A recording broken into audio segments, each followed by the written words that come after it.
So yesterday, Anastasia suggested that I probably should just kick off the conversation we have in the next 45 minutes with a few remarks about application.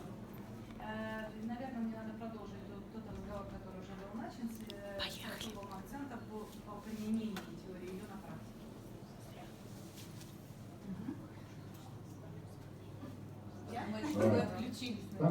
Somehow the screen is blank. It's because we switched off the light to see you better. Oh, if you want, спросили, ему удобнее, чтобы он нас видел. Okay, we can switch it on.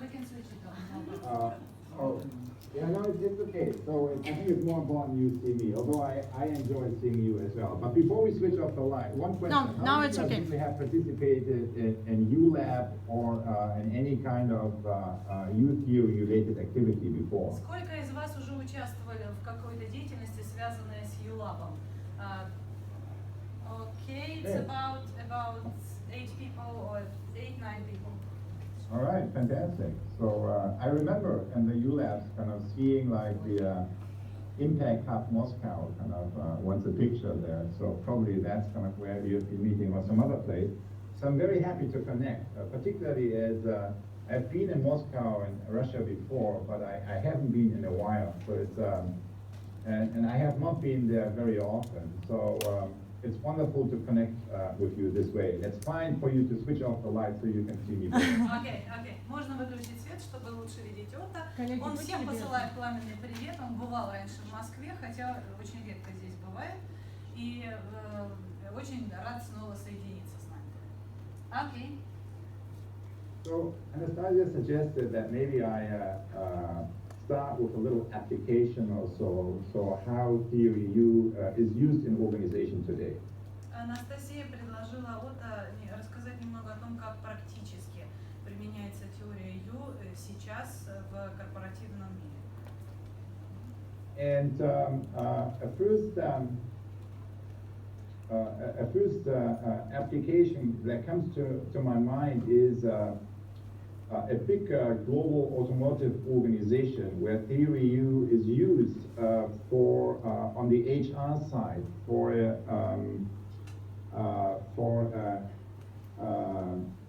director promotion program. So for directors in the company, which is the second level below the board of management, for people who are newly promoted in that into that level. Okay. И первый пример, который пришел вот на ум, это крупная международная автомобильная компания, в которой теория Ю применяется для свежепродвинутых директоров второго уровня, которые вот только что были назначены для того, чтобы они смогли гармонично войти в свою новую роль. So it's the global car company and truck company kind of that also has operations in joint ventures in Russia. So it's Daimler, Mercedes-Benz. Это компания Daimler Mercedes-Benz, у нее есть дочерняя компания в России тоже. So in this, for people who are promoted to the director level, they basically move from an area of responsibility where they are just leading a team to an area of responsibility where they deal with multiple stakeholders, and they have teams, often hundreds or thousands of people, and often in multiple locations. So in one country, and locations that are across regions and across cultures. Okay. Эти директора должны перейти от той деятельности, где они имели дело только с одной командой, к такой деятельности, где они являются частью многочисленных команд, распределенных там в разных регионах с разными культурами, занимающихся разными видами деятельности, и это, конечно, очень большой вызов. And as you probably know from your own organizations, in most jobs, if you are kind of in leadership situations, in leadership positions in a company today, in most jobs, the following is true. You can only be successful in your job. You can only accomplish your objectives if you manage to influence the behavior of stakeholders around you, that you cannot command through hierarchy, but that you need to influence in other ways. Окей. И вы, наверное, замечаете на собственном опыте, что когда вы занимаете определенную позицию, вам надо, единственный способ для вас стать успешным, это научиться влиять на других людей не с помощью власти, не с помощью своего положения в иерархии, а другими способами. Yeah. That's also called the network leadership challenge. So in order to be successful in your job, you have to change the behavior of stakeholders around you that you cannot navigate through the mechanism of hierarchy because they are sitting in other organizations within your own company, or they even happen to operate from other companies. So somehow you need to influence them.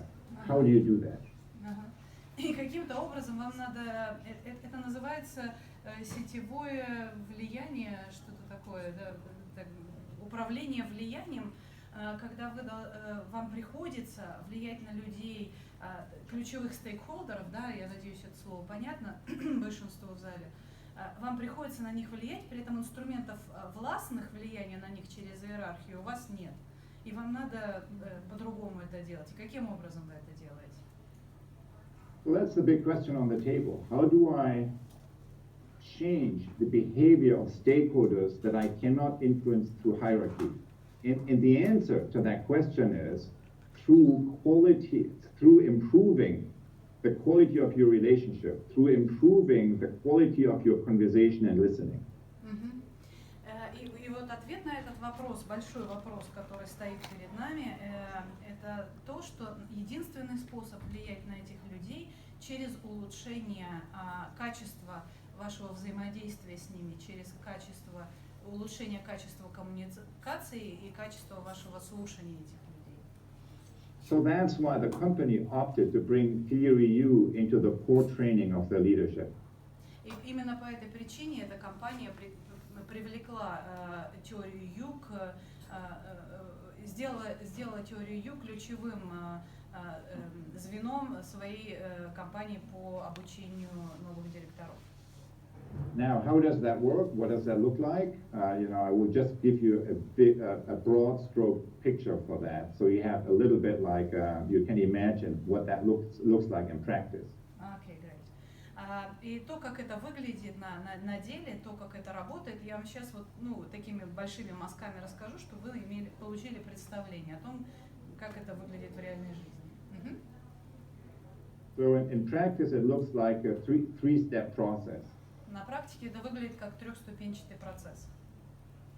The first step is that each of these leaders that are promoted to that level, they get a call, a dialogue interview where they share a little bit about their own leadership journey and also about their current key stakeholders and the key challenges that they face as leaders. Первым делом эти новые лидеры, они имеют телефонный разговор с куратором каким-то, да, видимо, от теории Ю, и в котором они рассказывают о том, с чем они сталкиваются в своей новой позиции, а также о том, каковы их ключевые стейкхолдеры на этой новой позиции. So the first step is that they each do this one-on-one interview, and then each of them is interviewing their 4 or 5 most important key stakeholders. So their bosses, their customers, they may be from their network, kind of the most important stakeholders that they need to improve their relationship with. They do an interview with them based on 4 questions that I'm not sharing in detail, but it's basically questions that help them to look at their own job through the eyes of their own stakeholders. Okay. Таким образом, на первом этапе, в начале, они проводят, с ними проводят интервью их куратор о том, каковы основные вызовы и каковы их стейкхолдеры, а потом они сами уже в свою очередь должны провести интервью с 4-5 ключевыми стейкхолдерами, с которыми они будут работать на новой позиции. И это всегда их босс, их там подчиненные и кто-то еще из тех, кого они назвали своими ключевыми стейкхолдерами. И их интервью с этими людьми основано на 4 вопросах, которые Otto не может раскрыть, но эти вопросы в любом случае имеют отношение к тому, как те люди, стейкхолдеры, видят их работу, их позицию со своей точки зрения. The second step is a 5-day on-site training program in which they do a lot of case clinics. So for those of you who participated in the ULAB, you know what a case clinic is. And it's basically a peer consultation process that takes a group through the U within 70 minutes. На втором этапе каждый из этих людей проходит обучение, ну так сказать, обучение 5-дневное on-site, я не знаю. На месте, прямо на месте, да. И эта работа основана на инструменте, который называется Case Clinic. Это сильно напоминает то, что мы сегодня делали с Машей здесь. Это, по сути, основа. То есть, когда группа людей оказывается коучами коллективными для одного человека. So they do case clinics, they do dialogue walks, they do a lot of presencing practices that help them to improve the quality of listening and to improve the quality of conversation. Они проводят кейс-клиники, они проводят диалоги на ходу, они используют разные другие методики, которые позволяют им существенно улучшить качество слушания и качество коммуникации. And then when they leave that workshop, so they have kind of crystallized their leadership intention and how they want to involve their stakeholders in different ways. And the third step then is that they form peer groups where regularly they connect with each other to help each other to realize their intention, to make progress, to better communicate and connect with the key stakeholders that they're interacting with in their job. И тогда в конце этого обучения они покидают этот этап обучения с выкристаллизованным намерением того, что они хотят реализовать в своей новой роли. А придя как бы на свое обычное рабочее место, они формируют для себя группу равных по положению коллег, которые будут их поддерживать, будут служить им ресурсом на пути реализации и воплощения вот того намерения, которое они для себя определили. In 2008, when the financial crisis hit the company and the industry, they had a cash shortage, they had to discontinue all leadership programs worldwide with external providers.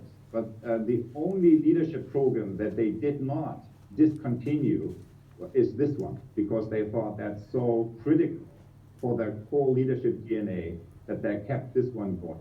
Okay.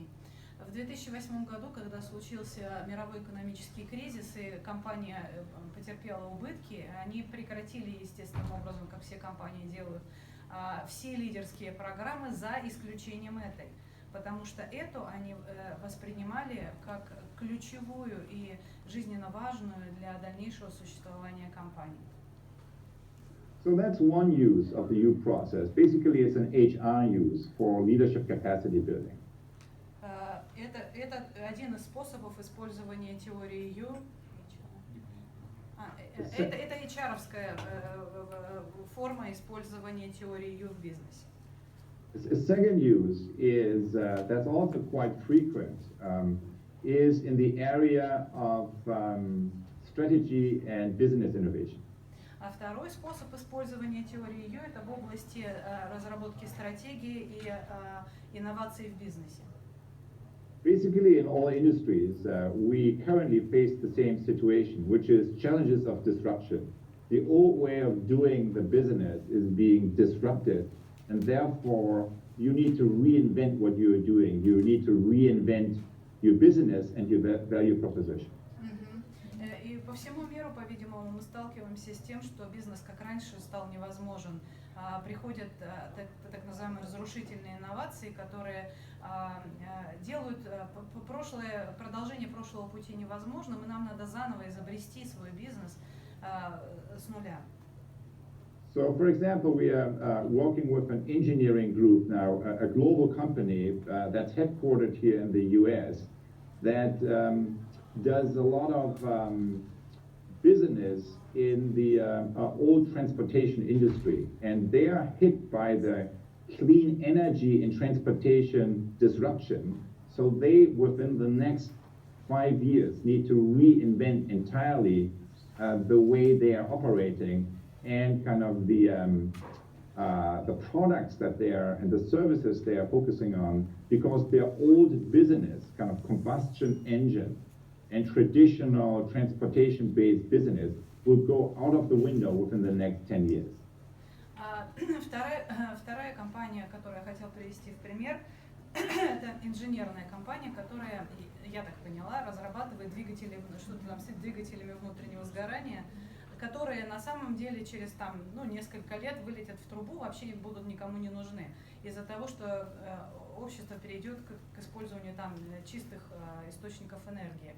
И поэтому вот для них теория Ю имела особое значение. So in these cases, we use a 5-step process, kind of 5 stages, something that we call the U Innovation Lab. И в этом случае мы использовали 5-ступенчатый процесс, который мы называем инновационная лаборатория Ю. Да, инновационная лаборатория Ю. Спасибо большое. Step 1 is bringing the core team together and identifying what the key challenge, the key innovation challenge is, defining the challenge. На первом этапе мы собираем ключевую команду и определяем вместе с ней, что является ключевым вызовом для этой команды.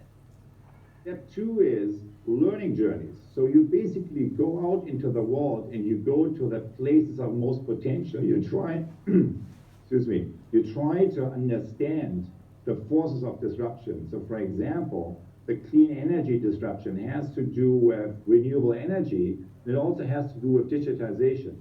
So you go to the places where these forces are already more developed in order to explore opportunities, how you can move from being a victim by this clean energy disruption to a co-shaper of it. На втором этапе начинается такое инновационное путешествие, в котором эти люди выходят и физически посещают те места наиболее высокого потенциала, то есть те места, где есть шанс найти ответы на свои вопросы. Для этой компании ключевыми вызовами была возобновляемая чистая энергия и дигитализация, да, там как это цифровые технологии. И таким образом для них вот эти места, где это уже работает эффективно, для них они были местами наибольшего потенциала. И это делается для того, чтобы выйти из позиции жертвы и встать в позицию того, кто создает это будущее, а не является жертвой этого будущего. The third step is called the presencing retreat. А третий этап называется presencing, вот этот ретрит. Я даже не знаю, как это перевести. Отступить в присутствии. Ну, то есть вот как бы уединение, да, и место соединения с собой, и с будущим, и с потоком, и при этом... Скажи ему, что нам просто трудно на русский перевести. It's extremely difficult to translate presencing into Russian. It's okay. Yeah, okay. All right. It's like flow or something. But that's difficult in all languages. That's why I think it's a word for it. That's why I'm using so many words, you know. All right. I was noticing that the translation is much longer than is what I said. So No. What is she saying? You'll know later. It sounds beautiful. I wish I could understand. Он замечает, что на русском все звучит длиннее. Let me share with you what happened in that presencing retreat, right? So, and if you don't like presencing retreat, just call it a strategy retreat. Сейчас он нам расскажет, что такое presencing retreat, пока я буду это называть presencing retreat, окей? Ретрит мы, наверное, все знаем, да, что такое, но presencing это. So 3 things are happening there. Там происходят 3 вещи. The first thing is you make sense of all the learning journeys, everything that you explore, you analyze that, you make sense of that, you really put your arms around that. The team shares everything they learn with each other. На первом этапе команда делится тем, что каждый из ее участников обнаружил в ходе тех путешествий, о которых мы говорили, находит в этом всем смысл и делает какие-то выводы, и уроки извлекает из этого. That's where we use social presencing theater, for example, with the 4D mapping. И в этом месте мы обычно используем social presencing theater, то есть то, что вот Аравана нам сейчас рассказывала, показывал Андрей. The second part is kind of connecting to the deeper sources of knowing. So that's kind of presencing practices, deep reflection practices, spending time in nature, kind of really connecting with the deeper sources of your own creativity, of who you are, and of what changes you want to bring into the world. На втором этапе начинается настоящая практика вот этого presencing, когда ты идешь в природу наедине с собой, соединяешься с природой, с миром, с собой, с глубоким своим намерением, с большим глубоким намерением, и таким образом как бы гармонизируешься внутри и снаружи. And then the last stage of the retreat is basically sharing what came up in that moment of stillness and identifying prototyping initiatives. So identifying initiatives that would allow you to explore the future by doing. А на третьем этапе вы как бы подводите итог всему тому, что вот в этом ретрите происходило, и создаете прототип того, что вы хотите создать в будущем. So that's the first 3 steps. Step number 4 is prototyping, which is basically design thinking. You explore these initiatives by running small-scale, quick experiments that generate feedback from other stakeholders, which then helps you to refine to improve your idea. На четвертом этапе, ну это 3 этапа закончились, на четвертом этапе вы уже начинаете что-то делать. Вы создаете прототипы. Вы много пробуете, создаете каких-то незавершенных вариантов, и тут же их тестируете на стейкхолдерах, немедленно получаете обратную связь, и это позволяет вам улучшать эти прототипы, доводить их до реализации. So the last stage, the 5th stage, is basically that you harvest the key insights from the prototyping and you decide how to move it forward. So which projects, which initiatives are moving from prototype to pilot. A prototype is something you do before the pilot, right? Because it's kind of a lot more about learning and experimentation. And then when you move a prototype to pilot, then you try to develop it in a more comprehensive way. А на четвертом этапе вы уже собираете урожай с того, что вы сделали на стадии прототипирования. Вы выбираете те проекты, которые пойдут дальше, и смотрите на то, как они будут реализованы в жизни до того, как запустится пилот. Пилот – это не то, что прототип. Прототип – это больше как бы лабораторная практика. Пилот – это уже когда вы что-то выбранное на этапе прототипирования запускаете в жизнь и смотрите, как оно пойдет. So those are 2 examples, 2 application examples. Let me stop here and invite your questions, comments, kind of anything you want to share or you want to enter the conversation with. Окей. А сейчас настало время, свет включите, пожалуйста. Настало время для вопросов, поделиться чем-то, там, не знаю, высказаться, все важное, что у вас созрело. Sorry for switching on the lights. I see you. Ура, снова свет, и он нас видит. Есть вопрос, когда они работают с топ-менеджментом, с какими-то крупными компаниями, с какой самой большой сложностью, вот проходя по этой траектории, они сталкиваются? According to your experience of working with management teams, do you hear me? Yeah, I can hear you. So continue. Yeah. So when you are working with management teams, when you follow the U curve, where is the most problematic space in the U where you observe the company are mostly struggling?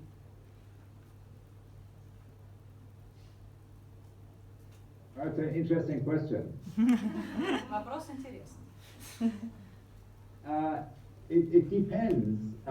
So I would say when I developed the U process 10 years ago, Я бы сказала, or что when 10 I, лет назад, когда я when создавал I свою, first published the U process 10 years ago, впервые опубликовала all three major things were new. The learning journeys, the sensing was new, the presencing, connecting to your deeper sources was new, and then also the prototyping, the design thinking was new.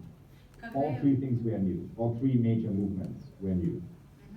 10 лет назад, когда я впервые публиковал теорию Ю, все было совсем новым. И все этапы теории Ю, и сенсинг, вот это спускание по левой части теории Ю было новым, и пресенсинг, который вот нижняя часть теории Ю, тоже была совершенно новой, и прототипирование правой части теории Ю тоже была совершенно новой. Today, that's no longer the case. Теперь уже это не так. Today, there's a lot of traction in companies around prototyping, around design thinking. So that's something not many people can do, but many people know it would be nice if we could do that. So there's a lot more openness towards design thinking and prototyping. Okay. В наше время во многих компаниях уже знают, что такое прототипирование, что такое дизайновое мышление, и они, даже если не многие хорошо это делают, то хотя бы они уже знают, что это здорово уметь делать. Then I would say that the second area where we also made a lot of progress over the past 10 years is the presencing, connecting to source. And an example for that is the rise of mindfulness as a key towards being a key instrument for leadership development today. Окей. Второе место, где мы добились наибольшего прогресса, это вот нижняя часть U, где происходит вот этот presencing, соединение с собой, соединение с своим большим намерением. И как мы знаем об этом, мы знаем из того, что лидеры нашего времени, вернее, в развитии лидерства в наше время ключевым моментом стало развитие осознанности. So let me check with you. How many of you kind of have heard about design thinking and prototyping? Сколько из вас, поднимите руки, думали о дизайновом мышлении и прототипировании? Okay, some of you, all right. 6 or 7. How many of you have heard about mindfulness as a way of leadership development? А сколько из вас слышали об осознанности как об инструменте развития лидерства? Much more. Right. Much more. So that's even more. That's almost double as many. So that's a great example because if I would have asked the same question 10 years ago, I guarantee you, almost no hand would have gone up. Okay. So the rise of mindfulness as something that's very obscure, that only some meditators do, to something that is more central for the way how we develop leaders today, is one of the most remarkable developments over the past 10 years. То, что многие из вас подняли руки, почти в 2 раза больше, чем в ответе на первый вопрос, показывает как раз прогресс. Потому что Отто говорит, я вам гарантирую, что 10 лет назад, если бы я вам задал такой же вопрос, рук практически не было бы.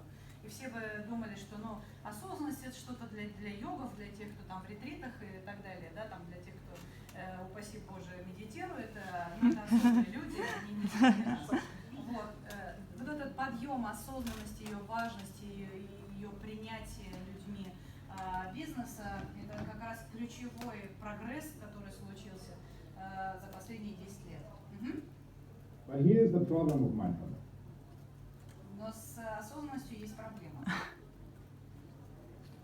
most people, when they use mindfulness, they only apply it to the cultivation of the individual. Basically, you do meditation trainings or other mindfulness practices in order to enhance your individual capacity.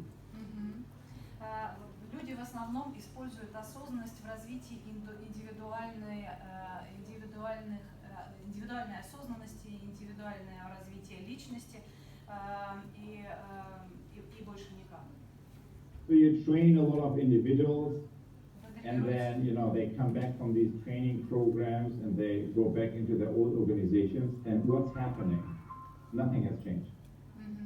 Вы берете людей, посылаете их на тренинг, каждого из них по отдельности тренируете, потом они возвращаются в свою старую организацию, и что происходит? Ничего. People develop a new awareness, but then they are sucked back into the old system because the system hasn't changed. Люди приобрели новую осознанность, но потом они возвращаются на свое прежнее рабочее место, и там их болото затягивает, и они уже ничего не может измениться, потому что культура всегда побеждает человека. And that's basically the blind spot of most mindfulness training today. И это слепая зона большинства тренингов осознанности в наше время. Blind spot is that we need to learn how to apply the power of mindfulness, not only on the cultivation of the individual, but to the transformation of the collective, the transformation of the system. И эта слепая зона заключается в том, что мы должны расширить повышение осознанности индивидуальности до повышения осознанности организации, в которой они работают. And that's where the U process comes in. И именно здесь применима теория Ю. Because the U process is a method how to apply the power of mindfulness onto the transformation and the evolution of the collective, of the whole system. Потому что это инструмент, который позволяет применить обучение осознанности в организации.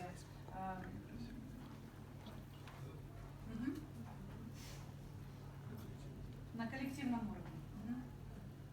And that's why, in my view, the biggest challenge that companies have to apply the U process is not either of those, prototyping or presencing, but lies in the first stage, which is the co-sensing. И поэтому я считаю, что то место, где компании больше всего, им труднее всего приходится в процессе U, это не пресенсинг и не прототипирование, а как раз первый этап. Это совместное видение, слышание и чувствование. Most people think, I know what co-sensing is. I know what learning journeys are. I just go to these places, I look and talk, and then I come back with new ideas. Большинство людей говорят, да я-то знаю, как совместно чувствовать. Я просто пойду там куда-то посмотрю, послушаю и приду с новыми идеями. Most people think, I know what good conversation is, I know what good listening is, and I claim we don't. Most people don't. И большинство людей говорит, да я знаю, что такое хороший разговор, хорошее общение, я знаю, как хорошо слушать, но Отто считает, что на самом деле нет, это не так. And that's where the problem starts. И именно здесь начинаются проблемы. Because if you go to the most interesting places in the world, but your mind is not open, you keep projecting your old habits of judgment, your old habits of thought, you will not take any value out of these learning journeys. And that's where I have felt is the biggest leverage point, to not only open up the individual mind, but to facilitate processes of co-sensing, where you make sense of what's happening in the system in a collective group, with all the multiple stakeholders and viewpoints and partners together. И большинство людей отправляется куда-то в новые места, потребляет там новую информацию, но на самом деле возвращается все таким же.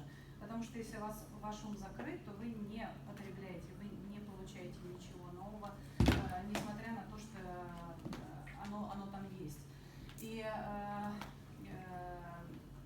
больше всего организации испытывают трудности с именно вот этим совместным чувствованием, то есть вот с использованием органов чувств, да, с слушанием, видением и буквально чувствованием того, что происходит на самом деле. Это значит, что они очень слабо понимают внешнюю среду и внутреннюю среду, и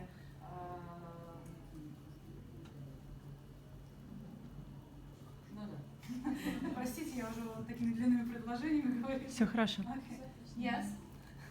So, what I have found, let me just wrap up my answer to your question now. What I have found is some people are good at prototyping and design thinking. Other people are good at presencing and mindfulness and connecting to your sources. Then there's a third group of people that are really good at listening and kind of whole sensing, creating these spaces of seeing together. But what's usually not happening is that these three things go together.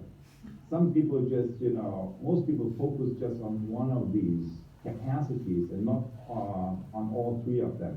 But the essence of the youth process is to link all three of these things, the co-sensing, the presencing, and the prototyping.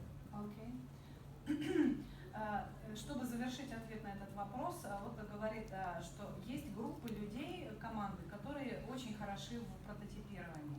Есть совсем другие группы людей, которые очень хороши в прессенсинге, ну вот в этом вот глубоком осознании. Есть третья группа людей, которые хороши вот в этом совместном чувствовании, понимании текущей реальности. Но он никогда не видел таких команд, в которых все три элемента присутствовали бы. И именно теория Ю является тем инструментом, который в одной команде позволяет достичь и первого, и второго, и третьего. So that's my experience, based on the interactions I have with companies. But I would be interested in what is your experience? What's your own answer to that question that you asked? Or what's the answer or experience other people have in the room towards that question? If you try to apply the youth process in companies today, what's the most challenging thing for you? И Отто говорит, это мой опыт, а теперь я хочу ваш опыт узнать. Вот если, да, как бы вы сами ответили на этот вопрос. И как если бы вы стали внедрять теорию Ю в реальной жизни, в реальных компаниях, что было бы наибольшим вызовом для вас? Ну вот я могу ответить то, что с чем я сталкиваюсь, работая также с менеджментом компании, что либо очень хорошо развито, люди медитируют, люди знают какие-то практики, но им очень сложно внедрять это, делать на экшен перейти. Либо наоборот, люди все понимают, люди все знают, но при этом, когда ты им говоришь «почувствуй», для них они не понимают, как это с бизнесом увязать. И для меня это выход из ПТ. Это вот мой опыт. Анастасия asked this question. She says that she noticed also when working with management teams that people either see and understand a lot, but they can't feel, or they can meditate, but they cannot practice. So there is also this disconnection between the three steps. В России то же самое. То есть in Russia it's all the same. And she uses SPT social presence, yes. As an instrument to work with that, this connection. Yeah, so what you described, Anastasia, is something I am well familiar with from working in China. Отто то же самое замечал в Китае.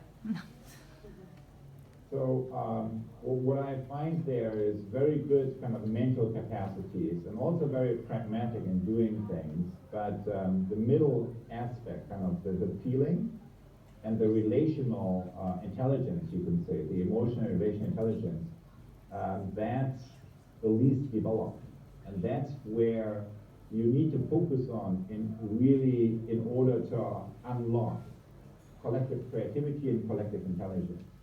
И он замечал в Китае, что у них очень сильно развита когнитивная функция, они очень хороши в том, чтобы практически реализовывать что-то, но вот это среднее звено, которое есть presencing, да, но у них практически отсутствует что-то почувствовать, соединиться с другими людьми, почувствовать вот эту эмоциональную и человеческую связь, им трудно. И именно это было точкой приложения теории Ю для того, чтобы разблокировать вот этот вот поток энергии и сделать творчество, действительно, настоящее творчество возможным. And you're right that the social presencing theater is a key method for making that work. И ты права, SPT это тот ключевой метод, который позволяет этому работать. Again, we have one more. Про опыт. Мы работаем и сотрудничаем с Анной Марией Эрлих и практикуем социальную эвритмию в деловой жизни. Вот наш опыт, как это называется? эвритмия в деловой жизни. Мне кажется, Отто знаком с Анной Марией Эрлих. Вот наш опыт показывает, что это позволяет как раз пройти с командами топов, с командами в бизнесе все 3 уровня.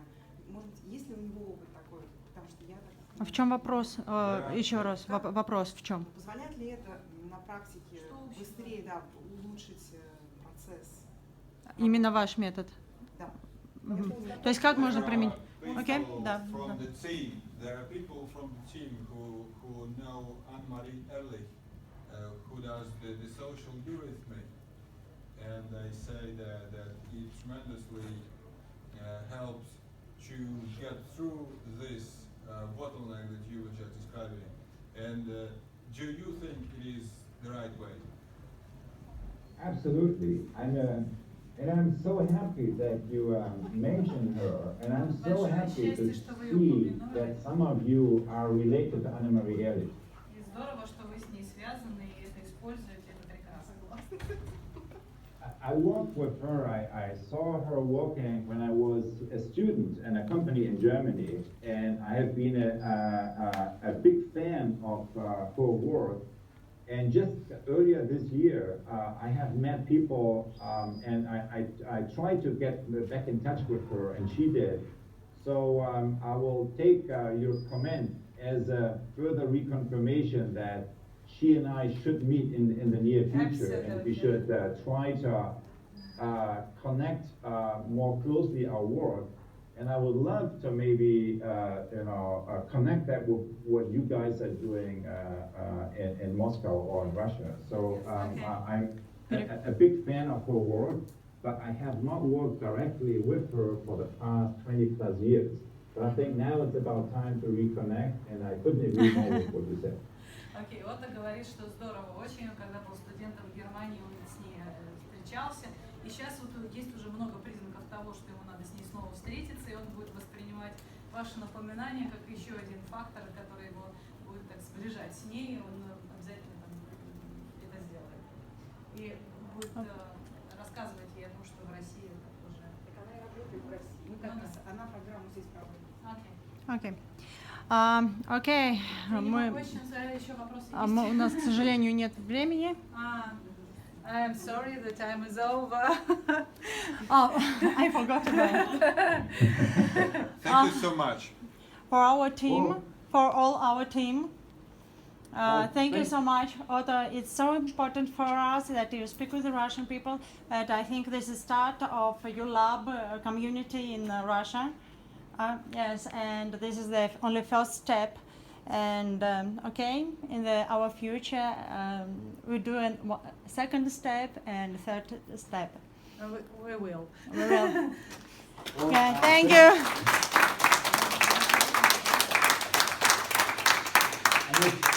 So thanks to everyone. It was really a joy to connect with all of you, to discover kind of people we know together like Anne-Marie Ehrlich and Anastasia for, thanks for creating this space. I look forward to connect with you in person kind of later this fall here in Boston when you come visiting.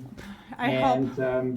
My intention is, and I think also your intention is, to really find out how we can collaborate much more strongly. Yeah. And it has been always, frankly, bothering me that, I have not had the possibility to work more directly with what happens in Russia these days. I think it's very important for everyone, and anything I can be in support of to advance the kind of initiatives that you guys are undertaking there, I would be happy to do. So this is Thank you a so great much. beginning, to be continued. Thank you very much. Thank you. Thank you. Завершающие слова нам всем большое спасибо. Вот очень хотелось бы что-то еще сделать с Россией. Он открыт любым инициативам. И, в общем говоря, очень признателен нам, а мы, соответственно, ему.